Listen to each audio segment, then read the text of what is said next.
কথার মূল মেসেজ সেটা হলো আল্লাহর হাবিবের আমানত রক্ষা করা। মনে রাখবেন, ইন্না আরাদনা আমানাতা আলাস সামাওয়াতি ওয়াল আরদি ওয়াল জিবাল, আসমান জমিন পাহাড় পর্বতকে আল্লাহ তাআলা একটা আমানত দিয়েছিলেন। এই আমানত কেউ নেয়নি, মানুষ সেটা গ্রহণ করেছে এবং তাদের অনেকেই ক্ষতিগ্রস্ত হয়েছে। এই আমানত আল্লাহ তাআলা প্রিয় নবীজিকে দিয়েছেন। নবী রাসূলরা সেই আমানত বছরের পর বছর, শতাব্দীর পর শতাব্দী সেটা ধারণ করে আসছেন। সেই আমানত আমার দয়াল নবী সিদ্দিক আকবর, হযরত আবু বকর রাদিয়াল্লাহু আনহু, ওমর ফারুক রাদিয়াল্লাহু আনহু, উসমান যুন নূরাইন রাদিয়াল্লাহু আনহু, শের খোদা মওলা আলী রাদিয়াল্লাহু আনহু, হযরত ইমাম হাসান ইবনে আলী রাদিয়াল্লাহু তাআলা আনহুমা, এই পর্যন্ত ধারাবাহিক বয়ে আসছিল।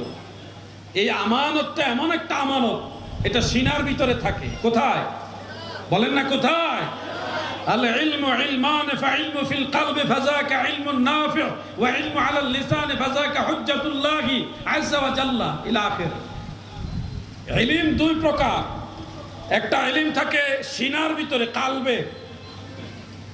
আমাদের কুষ্টিয়ার একজন বক্তা আছে, আমি নাম মেনশন ছাড়া বলছি, তিনি দাবি করেছেন কাল মাথার পিছনে থাকে। উনি জেনারেল শিক্ষিত প্লাস মাদ্রাসায় পড়ুয়া, বিশ্ববিদ্যালয়তে পড়েছেন। উনি আলোচনা করতে গিয়ে মানুষকে এই কথাটা বলেছেন যে কাল বুকের ভিতরে থাকে না, কাল মাথার পিছনে থাকে। কিছু লজিক যুক্তি উত্থাপন করেছেন, কিন্তু উনি এটা ভুল বলেছেন। কাল মাথার পিছনে থাকে না, কাল সিনার ভিতরে থাকে। সহিহ মুসলিমের মধ্যে রাসূল করিম সাল্লাল্লাহু আলাইহি ওয়াসাল্লাম কালবের কথা উল্লেখ করে ওয়া আশারা বিইসবাইহি ইলা সাদরিহি, রাসূল করিম সাল্লাল্লাহু আলাইহি ওয়াসাল্লামের সিনা মুবারকের দিকে আঙ্গুল মুবারক এইভাবে ইশারা করে বলেছেন কালব এইখানে থাকে। সুবহানাল্লাহ বলেন।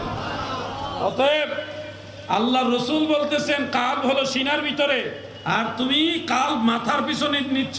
কিরে ভাই, কিছু তো লেখাপড়া করবা, একবারে লেখাপড়া ছাড়া ওয়াজ করলে তো হবে না, কিছু স্টাডি করে কথা বলতে হবে। কালব শব্দের বাংলা অর্থ হলো হৃৎপিণ্ড, যাকে আরবিতে হার্ট বলে। হার্ট কি মাথার পিছনে থাকে? এই ধরনের বক্তাদের থেকে সতর্ক থাকবেন। আলোচনা শুনবেন, কিন্তু যাচাই বাছাই করে গ্রহণ করবেন। আমার অধিকার নেই যে অমুকের আলোচনা শুনবেন না এটা বলার।